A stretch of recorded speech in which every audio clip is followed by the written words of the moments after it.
I still can't believe this, Lena squealed, bouncing in her chair. Dad, really? A BMW? Father grinned, proud, chest puffed out. Of course. You deserve it, Lena. You've worked hard, you've been patient, and you've made us proud. The table erupted in claps and laughter. My stepmother leaned in, kissing Lena on the cheek. My beautiful girl deserves the best. You'll turn heads everywhere. I smiled faintly, though my stomach churned. I kept my hands folded tight under the table, pressing my nails into my skin to stay composed. Come on, Lena, Father chuckled, sliding the keys across the table. Hold them up. Let's see that smile. Lena lifted the shiny keys with a laugh, tilting her head for the camera as my stepmother snapped a dozen photos. This is the best birthday ever, she said. I shifted in my chair, my heart beating too loudly. It was my birthday, too. We were born 3 days apart, always celebrated together. But no one looked at me. No one said my name. Finally, Father cleared his throat and turned toward me. And for you, he said casually, pulling something from his pocket. He set it down in front of me with 2 fingers. A crumpled $2 bill. I blinked. What? He shrugged. It's a tradition, isn't it? $2 for good luck. Lena laughed, covering her mouth. Oh my God, Dad, that's so random. My stepmother smirked, eyes sharp. Not everyone needs a car, dear. Some of us must learn to be grateful for small blessings. My throat tightened. I picked up the wrinkled bill slowly, like it might burn me. Thank you, I whispered. Father nodded briskly, already turning back to Lena. Now, about that trip to Paris we talked about. Their voices blurred. My ears buzzed. I stared at the bill in my hand. My palms trembled. Was this really happening? Lena leaned toward me, still grinning. Don't look so serious, sis. It's just a joke. Right, I said softly, my lips stiff. A joke, Father chuckled. Exactly. Don't take things so personally. Enjoy the evening. We're celebrating family. Family, I echoed under my breath. The word felt like a lie. The waiter came by, setting down a cake lit with candles. Happy birthday to the sisters, he announced cheerfully. Everyone sang. Too loud, too cheerful, too fake. Lena leaned forward, blowing out the candles in one breath. Make a wish. My stepmother said. I already have everything I want, Lena giggled. The knife was handed to me. I sliced the cake, passing pieces around, hands steady though my insides twisted. When I set a plate in front of Father, he didn't even look at me. So, Lena said between bites, who's driving with me first? I am. Father raised his hand. I want to test the engine myself. Me too, my stepmother chimed in. They laughed again, voices warm, overflowing. I pushed my plate away. The sweetness turned to ash in my mouth. I'm not hungry, I muttered. Father frowned. Don't start. Don't ruin the night. I'm not, I said quickly, forcing a smile. I just need air. I slipped outside, the night cool against my burning face. My chest heaved. I clutched the $2 bill in my fist so tightly it wrinkled more, the edges cutting into my skin. The door opened behind me. My stepmother's voice followed. Don't sulk. It makes you look ungrateful. Do you know how embarrassing that is? I turned slowly. Ungrateful? Her lips curved. Yes, your father tries. You should learn to smile. Maybe then you'd be worth more. Her words struck like knives. I swallowed hard. I see. She patted my shoulder like I was a child. Good girl. Now come back in. Lena's showing us her car. I stayed outside until their laughter grew distant. My hands shook as I tucked the bill into my pocket. It wasn't a gift. It was a reminder. I was nothing to them. Later that night, in my room, I lay awake staring at the ceiling. Every laugh, every cheer, every glance that passed right through me replayed in my mind. I tried to cry, but no tears came, just an ache that wouldn't let me breathe. I whispered to myself, it was never an accident. They don't love me. They never did. The $2 bill sat on my nightstand, mocking me in the dark. I turned my face into the pillow and clenched my fists. Something inside me cracked open, sharp and final. That was the night I broke. Did you hear what he said? Lena whispered as soon as the door closed. He actually said BMW, me. My stepmother laughed low, like someone enjoying a private show. Of course. She's the one with the look. She's the investment. I sat on the stairs pretending to scroll my phone. My heart felt hollow, but I kept my face calm. They'll be fine, Father said, voice from the living room. We made the right choice. You saw how she accepted the bill, my stepmother added. Grace under pressure. Useful trait, I froze. The words landed like a cold weight. Lena leaned back on the couch, oblivious to the silence I felt inside. I can't wait to drive it tomorrow. You'll come with me, right? Absolutely, Father answered. First test drive is family time. They didn't see me. They didn't see my hands trembling. I rose, walked past them, and felt like the house was built of glass. My stepmother's eyes followed me with a smile sharpened by something like hunger. Young lady, she said sweetly, why so quiet? You should be grateful. Your father gave you luck. She tapped her fingers on the armrest, deliberate. Not every girl gets what she deserves. Luck, I repeated, tasting the word. Right, her smile widened. Don't be bitter. Learn to accept kindness and people will notice you. I stopped. You think I want notice from people who call me Charity? She blinked, shocked for a heartbeat, then recovered politely. That's unkind, is it? I asked. Because it feels honest. Father cleared his throat. Girls, stop arguing. It's late. Enjoy your gifts. I left the living room and went straight to my room.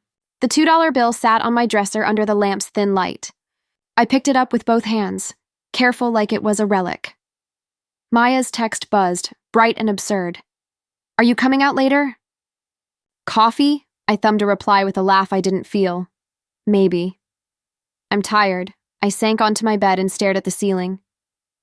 The house hummed with laughter downstairs, but my world had sunk into a different orbit. A memory flickered. My mother years ago, smoothing my hair and saying, "You're enough." I clung to it like a thread. Then I remembered the look on her face when Lena smiled. It was softer, hungrier, my chest tightened. The humiliation wasn't just about the bill. It was the message stitched into it. You don't belong, I whispered aloud because the room needed an answer. Were we ever really a family? The room answered with a quiet that felt like agreement. I unfolded the bill, tracing the creases with one finger. $2. Two faces staring back. I laughed once, a small, hollow sound. You should be grateful, my stepmother's voice floated up from the hall where she passed the open window. Gratitude keeps doors open. I pressed the bill to my chest. Grateful for what? For being second place? There was no response. Only the muffled clink of the television and Lena's delighted voice counting features of the car. The anger built quietly, like a storm gathering. I felt plans forming, small and urgent. Not for revenge, not yet. For proof.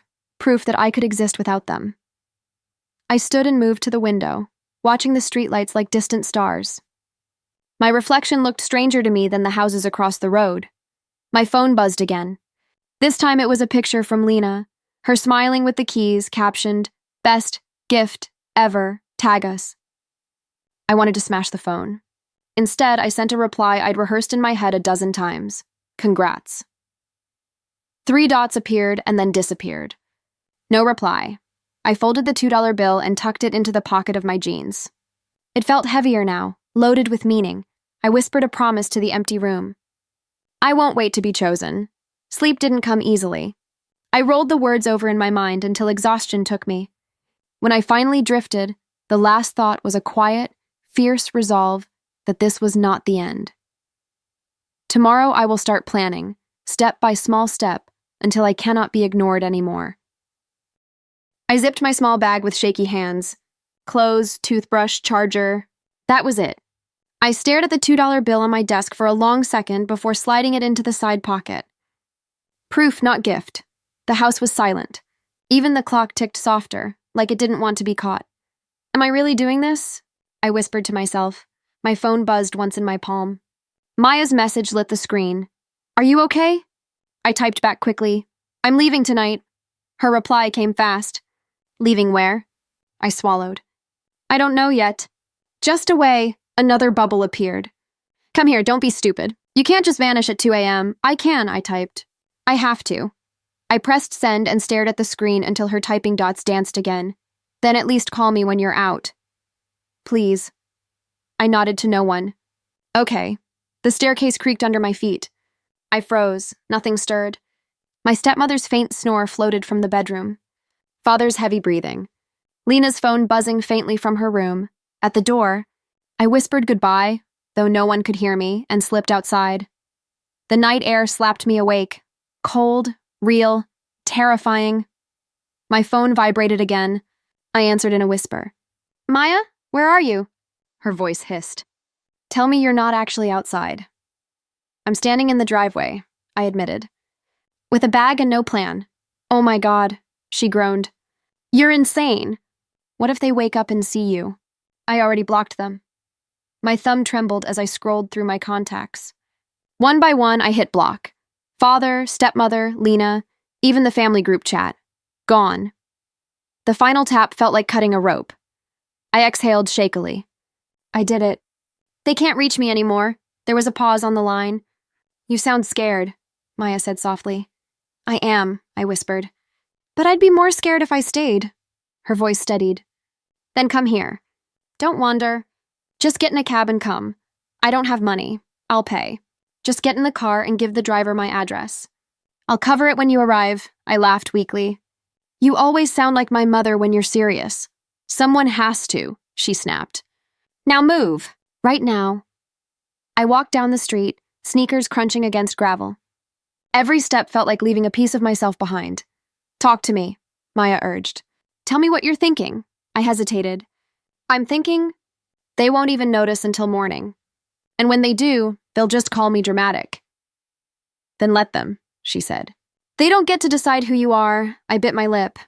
What if I can't make it on my own? Her voice softened again. You won't be on your own. You'll have me. I didn't answer right away. The lump in my throat was too big. Say something, she pressed. I don't deserve you, I whispered finally. Shut up. You deserve more than all of them combined.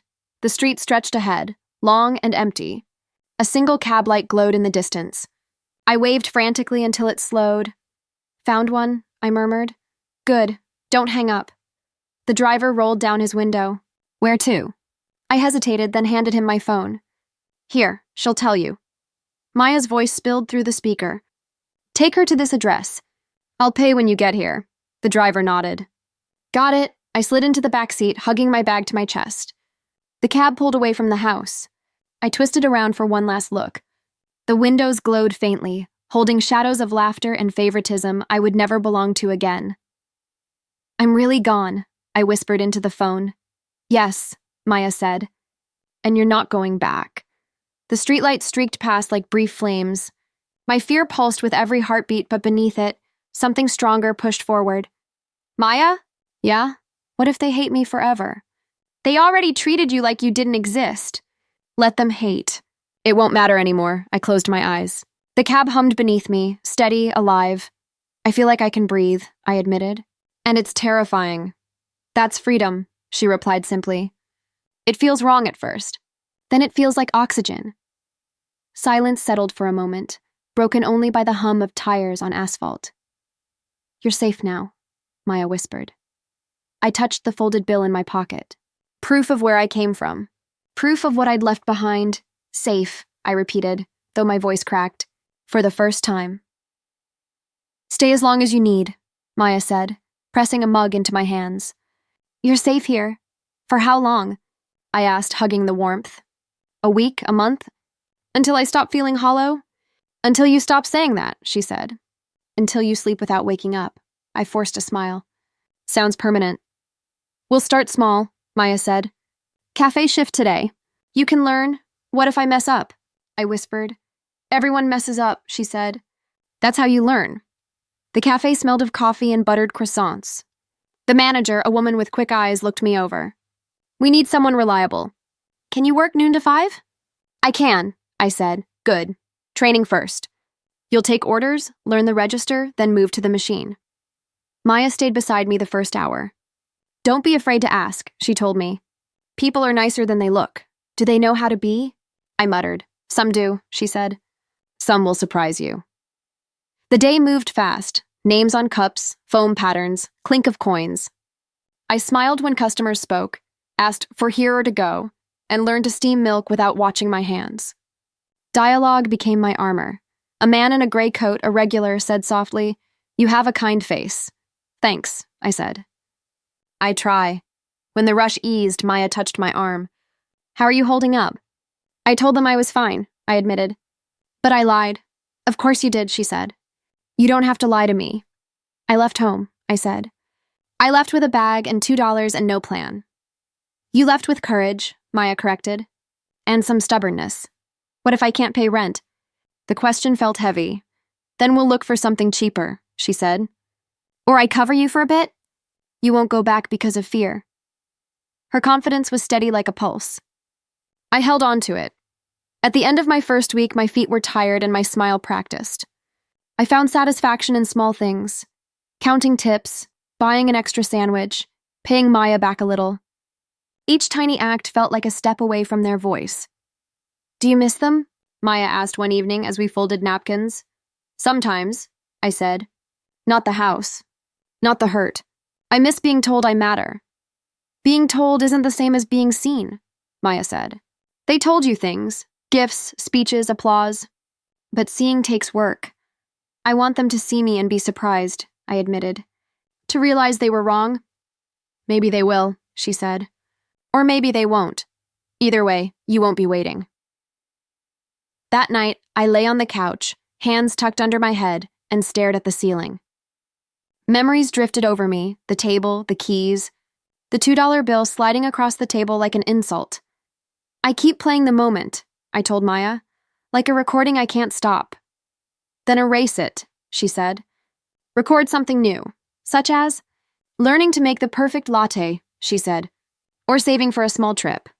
Small wins, build a life they can't ignore. I closed my eyes and pictured a different morning, one where I paid for my coffee and smiled because I earned it. It felt strange and hopeful. Do you believe I can do it? I asked. Yes, she said simply. I believe in the you that's still soft and strong. You just have to remember her. I reached into my pocket and felt the $2 bill. It was wrinkled and small, but steady. I pressed it to my palm like a reminder, where I started and how far I would go. Tomorrow I will make one choice for me, I said. Good, Maya smiled. And I'll be there to see it. I let myself sleep that night with the heater humming and the city distant. My breath evened out. For the first time since the dinner, I didn't wake in a panic. It was a small victory, but it felt enormous. I whispered into the dark, I will become someone who does not wait for permission to live. Then I drifted into sleep and proud. You're smiling, Maya said as I counted coins at the cafe table. I bought lunch with my own money, I replied, holding up the receipt. No guilt. No permission. Just me. Feels good, doesn't it? She asked. It feels unreal, I admitted. Like I don't owe anyone an explanation. You don't, she said firmly. Not anymore. The rain was steady outside. I pulled my jacket tighter. I walked through that storm this morning and didn't even care. I kept telling myself, this is mine. Maya grinned. Proud of you. I hesitated before asking, do you think it'll last? This feeling? If you keep choosing it, yes, she said. Freedom's a habit. Later that evening, Maya waved me into the living room. My brother's here. He brought food. Come meet him, I froze. Your brother? What if he's not like them? She interrupted. Trust me, I stepped in cautiously. Daniel stood near the couch, a takeout bag in his hand, tall with kind eyes. You must be the infamous couch guest, he said warmly. Infamous already? I managed, he laughed. Maya talks. Good things mostly? Only mostly? I asked. She said you make terrible coffee foam art, he teased. I groaned. She would say that, Maya shrugged. It's true, Daniel handed me a container. Here, extra dumplings. You look like you could use them, I blinked. Why would you give me the extra? Because you looked at the bag like it held treasure, he said simply. The honesty startled me. I'm not used to people noticing, he tilted his head. Noticing what? Anything, I said quietly. Most of the time I felt invisible at home. Maya shot me a look, but Daniel only nodded. That must have hurt. It did, I admitted. You don't have to prove you exist here, he said. I swallowed hard. I don't know how to believe that yet. Take your time, he replied. I'm not keeping score. We ate in silence for a while, but it wasn't heavy, it was gentle. Daniel's annoyingly nice, Maya said, breaking the quiet. I'm just polite, he argued. No, I said softly. You're kind. There's a difference, he smiled at me. Thank you. The words felt strange in my mouth. No one in my family ever said that to me. Not sincerely. Maya reached over and squeezed my hand. You're allowed to accept it now. I nodded slowly. I'm trying. After dinner, Daniel leaned back. So what's been your biggest victory since leaving? I thought about it. Honestly, buying my own sandwich without hearing their voices in my head. He chuckled. That's bigger than you think. Independence isn't flashy, it's choosing yourself daily. That's what Maya says, I replied. Smart sister, he said. Don't inflate her ego, I joked. Maya laughed. Too late. As the night settled, Daniel stood to leave. You'll be okay, he said to me. You sound sure, I told him. I am. You've already survived the hardest part, walking away. I watched him go, surprised by the weight his words carried.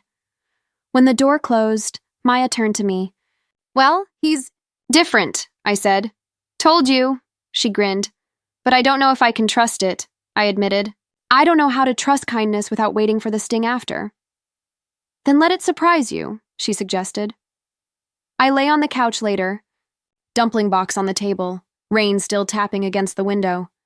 For the first time, I felt something warm inside me that wasn't anger or sorrow.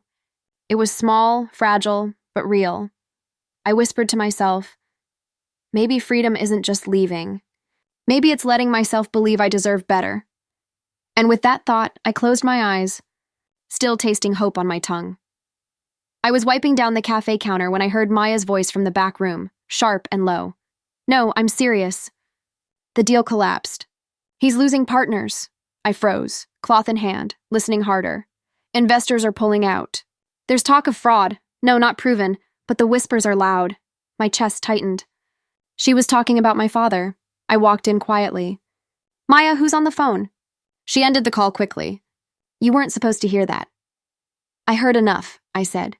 His business is falling apart, isn't it? Maya sighed. Word is spreading fast. People he trusted are backing away. I laughed bitterly. Trusted? He never trusted anyone but himself. He's still your father, she said gently. No, I snapped. He's their father. To me, he's the man who handed me $2 crumpled and called it love. Her silence pressed on me. Do you want to know the worst part? I whispered. I feel nothing. No joy, no sorrow, just empty. That emptiness is dangerous, she warned. Why? It feels safer than caring. Maya leaned against the table. Because once you stop caring completely, you stop being human to yourself. I shook my head. Or maybe I finally stopped being their shadow. That night on the couch, I stared at the ceiling, the conversation gnawing at me. Daniel dropped by with a bag of groceries. You look haunted, he said. I sat up. News travels fast, doesn't it? My father's empire is crumbling, he frowned. You found out?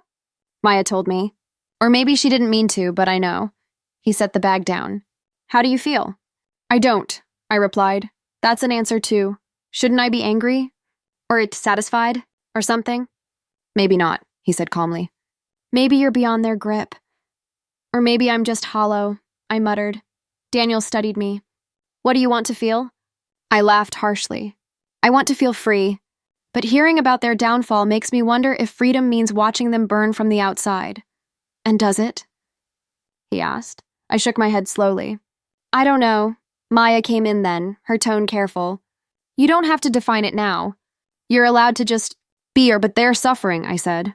Part of me wonders if I should reach out. Another part wants to slam the door harder. Daniel folded his arms. Which part is louder? The door, I admitted. Then maybe that's your truth, he said. I looked at him. Wouldn't that make me cruel?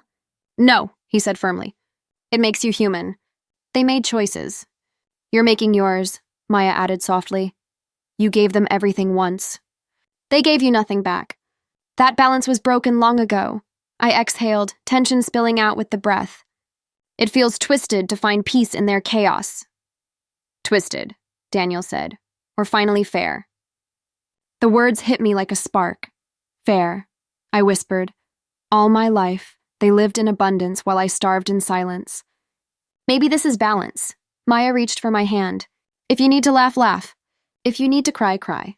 Just don't swallow yourself whole. I looked down at my fingers, trembling. When he humiliated me at that table, I swore I'd remember. And I do. Every smile, every dismissive word. This collapse isn't my doing. But it feels like the universe finally listened. Daniel leaned forward. So let it be. Don't rush to save what never saved you. My throat tightened. You really think I should just let them fall? I think you should let yourself rise, he said softly. Silence stretched between us, thick with unspoken truths. I never thought the day would come when I'd stop craving their approval. I whispered. Maya's eyes softened. Maybe that's the real freedom. Not hating them. Not loving them, just being beyond them. I nodded, a strange calm washing over me. Maybe you're right. Maybe the dangerous nothing isn't so dangerous after all. Maybe it's just peace, Daniel smiled faintly. Peace often feels strange at first. I leaned back on the couch, hearing the rain outside again, steady and unbothered. For the first time, I didn't imagine their laughter in it. I didn't picture their faces at all. All I felt was space inside me, space that was mine, not theirs. And for once, that was enough. The text lit up my phone at dawn. Unknown number. Please come home. We need you. I stared at it until the words blurred. Then another came. It's me, Lena. I read it again and again. My chest tightened. Maya, I whispered, shoving the phone at her. Look at this, she squinted. You're kidding me. After all they did? It's her, I said. She's asking me to come home. Maya frowned. That's not a request. That's bait. She says they need me. Maya's voice sharpened. You don't owe them a damn thing. I paced the kitchen. But why now? Why me? Because they're sinking, she said flatly. And desperate people grab whatever they can. Then why me? I repeated. I was always nothing to them. Maya folded her arms. Exactly. Which means they're not calling you out of love. They're calling you out of need. Do you want to walk back into that pit? I don't know. Yes, you do, she snapped. You're curious. And angry. But be careful.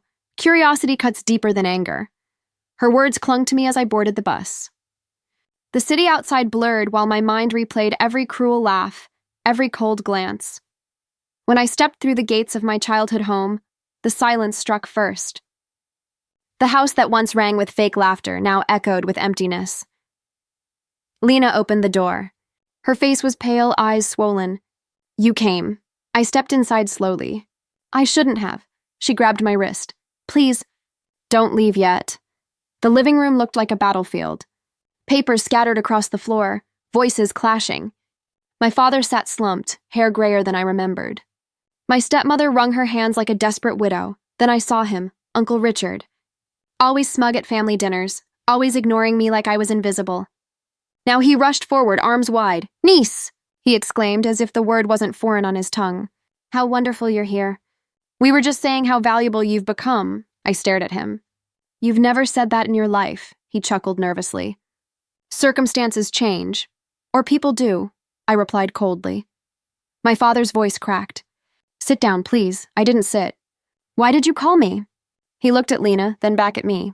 Because we need your help, the words felt unreal.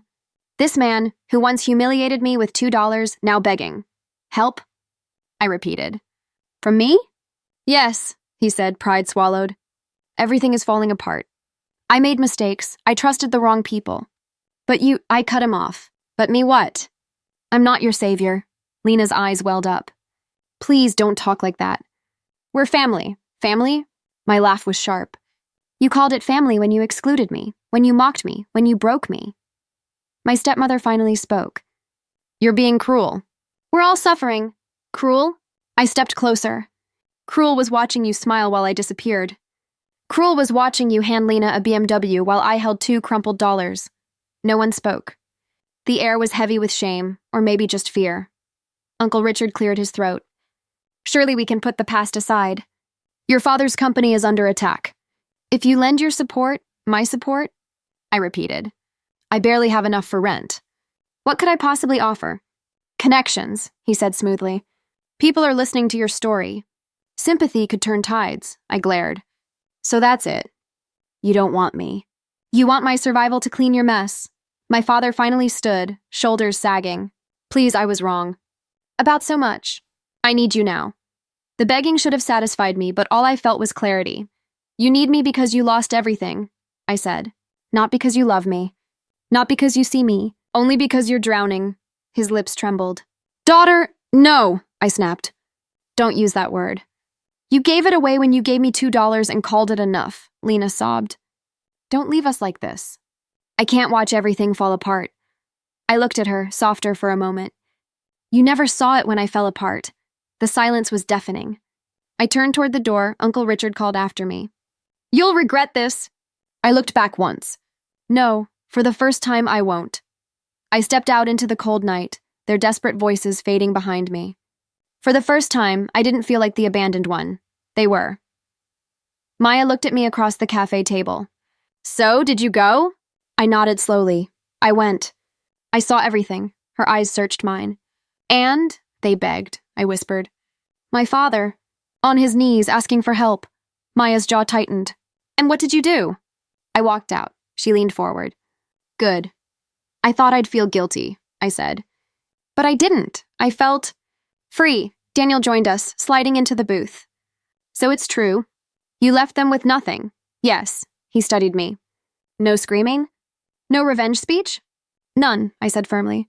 I didn't need to. My silence was enough. Maya's lips curved. Sometimes silence is the loudest punishment.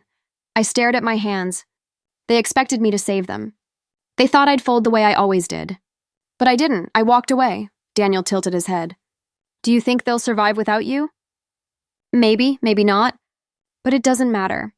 Their survival isn't my burden anymore, Maya exhaled. I was afraid you'd let pity drag you back.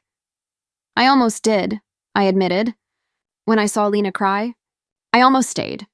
But then I remembered every night I cried alone, and no one came. Daniel nodded slowly. That's not cruelty. That's balance. Balance, I repeated softly. Yes, for once the scales aren't tipped against me. Maya reached for my hand. So what now? What's next for you? I thought for a moment. I live, that's all. No revenge, no proving myself, just living, Daniel smiled faintly. That sounds like real strength. I looked at him. Do you think silence really counts as revenge? Yes, he said without hesitation. Because silence denies them the drama they crave. It denies them power, Maya added, and it leaves you with peace. That's worth more than any victory speech. I leaned back, letting their words settle. When I left the house, I didn't even look back. That was my answer. Not forgiveness, not hate. Just nothing, Daniel's gaze softened. Sometimes nothing is the most powerful thing you can give. I felt my chest lighten. Then nothing is mine to give, Maya smiled. And everything else is yours to build. I nodded slowly. For the first time, my life belongs only to me. The silence around us wasn't heavy. It was calm, and it was mine. When I opened the door, the smell of food wrapped around me. Daniel looked up from the stove. You're late, I blinked. You're cooking? Don't sound so shocked, he teased. Sit down. It's ready. I slipped off my shoes and lowered myself onto the chair. I don't remember the last time someone cooked for me. That's sad, he said, carrying a pan to the table. Tonight changes that. I studied the plates. This looks amazing, he grinned. Don't judge it until you taste it. I picked up the fork, took a bite, and paused. Daniel, this is actually good. Actually? He laughed. That's the gratitude I get? I smirked. Fine, it's delicious. His eyes softened. Better. For a moment, neither of us spoke. The quiet felt safe. I broke it. Do you know what today means? He leaned back. What? I walked away. And I didn't crumble afterward. Daniel nodded. That's what survival looks like. I lowered my fork. I always thought survival meant fighting, shouting, proving myself. But it doesn't. It means still breathing, still standing, still choosing. He tilted his head. And what are you choosing now? I'm choosing to start again, I whispered. Daniel's voice softened. Then this is your first dinner of that new beginning. The words sank into me, heavier than I expected. My throat tightened. He noticed. Hey, are you crying? I touched my cheek. Yeah, why? He asked gently. Because for once, I'm not crying from pain. I'm crying because I feel Free. Daniel reached across the table and placed his hand over mine. Then let it out. I let the tears fall silently. Each one carried a weight I didn't realize I was still holding. After a while, I laughed softly. You must think I look ridiculous. No, he said firmly. I think you look alive, I exhaled. Alive, I like that word, Daniel smiled. Keep liking it. You've earned it, I leaned back, wiping my eyes. Do you know what I keep in my wallet? He raised an eyebrow. Money? Sort of. I pulled it out and unfolded the worn bill. This, he squinted. A $2 bill? I nodded. They gave it to me once, as if my worth was nothing more than this. I carried it like a scar. Daniel studied me. And now? Now it's proof, I said. Proof that I rose from nothing. Proof that I endured every insult and survived. He smiled faintly. Then it's not a scar anymore. It's a medal. I turned the bill in my hands. A medal, I repeated. I like that. Daniel clinked his glass against mine. To survival medals, I chuckled. To survival. The meal grew cold as we talked. About nothing, about everything, about the future. Do you regret anything? Daniel asked quietly. I thought hard. I regret giving them years of my life. But I don't regret walking away. That moment, it gave me myself back. Daniel nodded slowly. Sometimes you have to lose everything to see what was really yours. I smiled at him. And what's mine now? Your freedom. Your peace. Your beginning. The words hit deep.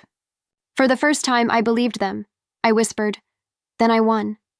Yes, he said softly. You won. I closed my wallet, slid the bill back inside, and felt no bitterness. Only strength. The silence between us wasn't empty. It was full. Of release, of survival, of something I couldn't yet name. Maybe tomorrow I'd find the word. Tonight, I didn't need it. The call came while I was folding laundry. Maya's voice rushed through the phone. It's over, I stilled. What do you mean? The company. Your father's empire gone, I swallowed. Completely? She exhaled sharply. Collapsed. Bankrupt. The house is being seized. I sat on the edge of my bed. So it finally happened. Yes, she said. Everything's gone. For a moment, I said nothing. Then, and them? Your siblings scattered. Your mother's begging relatives for a place to stay. Your father, he's a shadow. He can barely look at anyone. I let out a humorless laugh. The mighty finally fell. Maya's tone softened. How do you feel? I searched inside myself. Nothing sharp. Just satisfaction, like the last chapter of a book I never want to reread. That sounds like closure, she murmured. Maybe it is. I folded another shirt, my hand steady. She hesitated. Do you want to see them? No, I said instantly. Not even once? They're strangers, Maya. I've buried them already, she sighed. Then let them stay buried. I nodded even though she couldn't see me. Exactly. There was silence on the line. Finally, I spoke again. Do you think it's cruel? That I don't care? No, she said firmly. You cared for years. They taught you not to. Her words sank deep. You're right, Maya hesitated. So what now for you? I looked around my small apartment, the walls warm with sunlight. Now I breathe, without chains, without waiting for scraps of love that were never real. You sound different, she whispered. I am different. A knock interrupted us. I'll call you later, I said. I opened the door. Daniel stood there holding a bag. You look serious, he said. Bad news?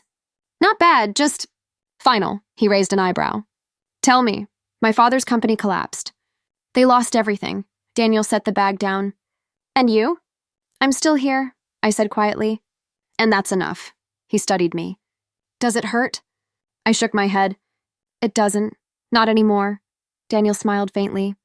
Then you've won. I let out a slow breath. I think so. He gestured to the bag. I brought food. Want me to stay? Yes, I said. Stay. We sat at the table, the bag open between us. He unpacked bread, cheese, fruit. Simple things, but they felt like a feast. Do you ever wonder, I asked, why people chase empires just to lose them? He shrugged. Pride, greed, fear of being small. I chewed on the thought. They built everything on sand. And now the tide came in. Daniel poured water into glasses. And you? I built myself, I said. No one can take that, he raised his glass. To building yourself, I clinked mine against his. To freedom, we ate quietly for a while. Then I spoke again. Do you think they'll reach out to me? They might, he said. Desperate people grasp at anything. And if they do, he looked at me steadily. What will you say? I smiled. Nothing. Silence will be my answer, Daniel nodded. Sometimes silence is the loudest truth. I leaned back in my chair. Do you know what I whispered earlier? What? Goodbye? To them? To the past, I said softly. All of it! He reached across the table, his fingers brushing mine. Then keep walking forward. No looking back. I squeezed his hand. That's the plan. Later, after he left, I stood by the window. The city lights blinked against the night sky, I whispered again, barely audible. Goodbye. And this time the word felt like freedom.